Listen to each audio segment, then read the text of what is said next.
Yes, alright. Nkwanirizaako nnyo mukwano gwange yonna gy'oli gy'osinzidde okuba ng'otuwuliriza kutegeeza nti webale kwekumira ku Yugi Updates TV era ng'okola kyamaanyi nnyo. Mwebale mmwe okubeera naffe ebbanga lyonna nga mujja mutuninze Yugi Updates TV, abasubscribinga nammwe mbeebaza nnyo, mmwe abajja mu comment section nammwe mbeebaza ekyensuso, ate mmwe abasharinga mukola ekintu ekyamaanyi nnyo nammwe abajja ne mulikinga. Mbaagala nnyo. Kakati ebizze bisaturating ku social media oluvannyuma lwa government ng'eyita mu kitongole ekya Uganda People's Defence Force okuvaayo nga bayita mwogezi waabwe Charles Mugezi okuvaayo okulumiriza ekibiina kya National Unity Platform n'omukulembeze waakyo Robert Kyagulanyi Ssentamu nti nga embassies ezeegasse ziri mu Uganda okulaba nga zifujirira ekibiina kino ekya National Unity Platform so okulaba nga bakuliyetingawo obubinja bw'abayeekera. Jjukira nti nno bino babireeta mu kaseera kano ng'akalulu ka 2026 kasemberedde. Entabwe eva kubanga European Union yakwata ekkubo n'ekyalira ekitebe kya National Unity Platform ne bagenda mu maaso ne bawaayamu essaawa ezaali ennungi ennyo. Bye bawaaya byonna kiraga nti nno byeraliikiriza gavumenti ya Mwami Yoweri Kaguta Museveni n'ebikolwa bye babadde bagenda mu maaso n'okukola.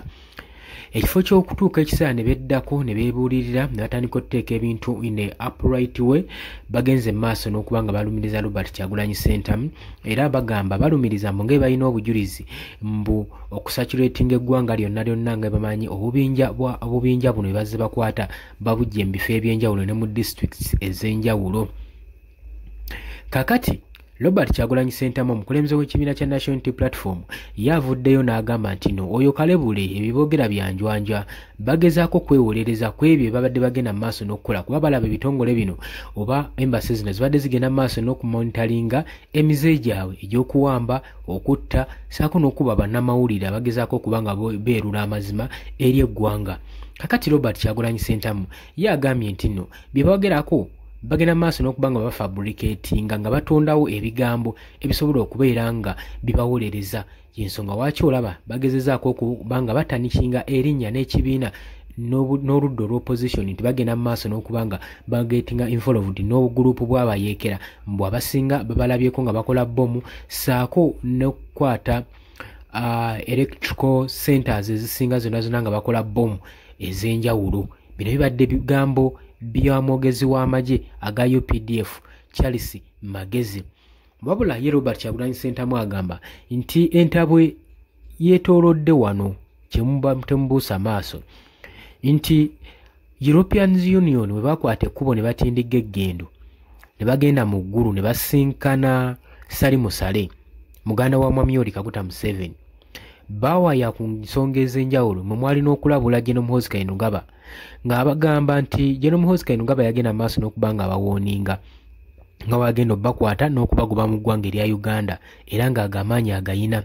We baawayamu ne Sali Musale yagenda maaso n'okugumya badipolomati bano ng'abagamba nti temufaayo oyo tujja kuba nga tumukwatako, ensonga ze tujja kuba nga tuzikolako, era ng'agamba nti omuntu eyeetaaga okukola ku nsonga zino eza General Muhoozi Kainerugaba yeetaagira ddala n'abanga ye General Mwami Yoweri Kaguta Museveni kitaawe yennyini yasobola okwandolinga keesi eno. Wabula tujja kulimba nti oba high ranking officer ayinza okuvaayo n'akwata ku nsonga za General Muhoozi Kainerugaba era n'agenda mu maaso n'okugamba nti no Muhoozi Kainerugaba tiyandisaanidde kubeera ng'ali mu kitongole eky'amagye olw'okuba nti ekitongole eky'amagye tekisaanidde kubeera muntu eyasomye nnyo, naye kigambibwa nti ye aga Muhoozi yasomera mu masomero ag'ebbeeyi ate ag'owaggulu ennyo era n'obumanyirivu n'experience gy'ayina mu magye amaanyi. Kati ng'agamba abantu abayivu we bati ebiseera ebisinga babeera ne weakness bwe bajja mu bitongole nga bino eby'amagye. Gwe mukwano gwange ali eyo ampuliriza.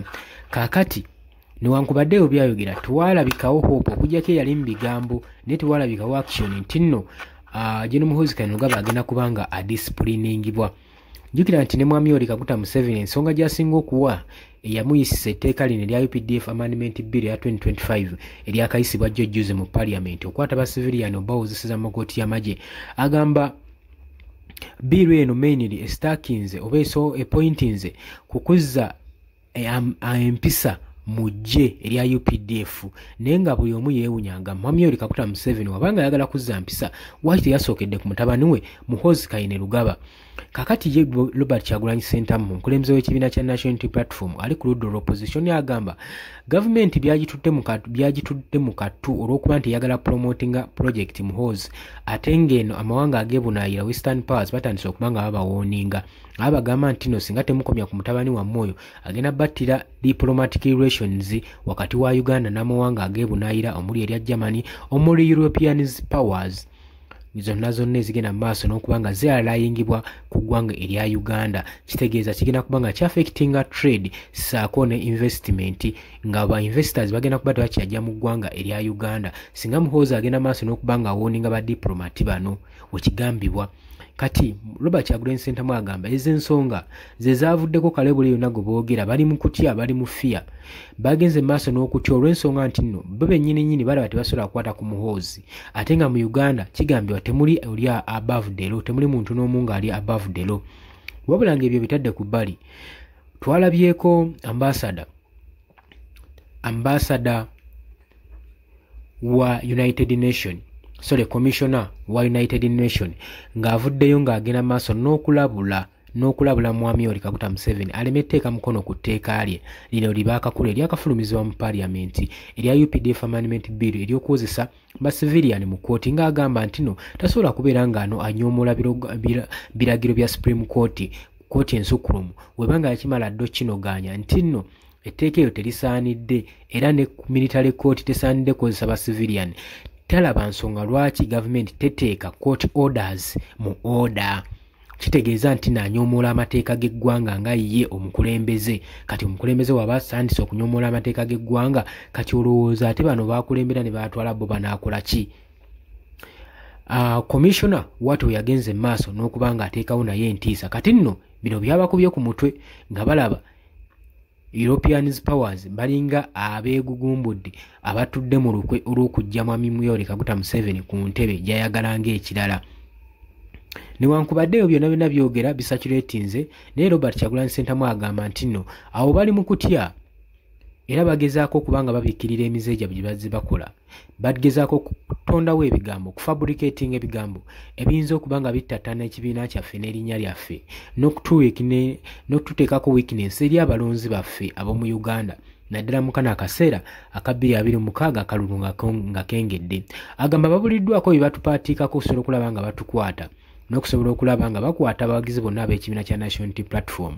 Kati bagezaako okufabricatingawo ebigambo ebyo basobole okufuna enkizi n'oluwenda olusobola okubanga batufunza nga beekwasa batuwolese mu military courts zaabwe naye kino tekijja kukola. Jjukira nti no saa zino tewali muntu ayinza kuwozesebwa mu military court olw'ensonga nti Mwami Yoweri Kaguta Museveni ye kennyini tannateekako mukono. Oli ku Yugi Updates TV sinzira okubanga otuwuliriza abali emitala w'amayanja mbaanirizaako nnyo mwebale kwekumira ku Yugi Updates TV. Yes, mbaanirizaako mu comment section katwesangeyo tusobole okubanga tuwayamu. Mbagala nnyo mbagaliza ekiro ekirungi mweraba.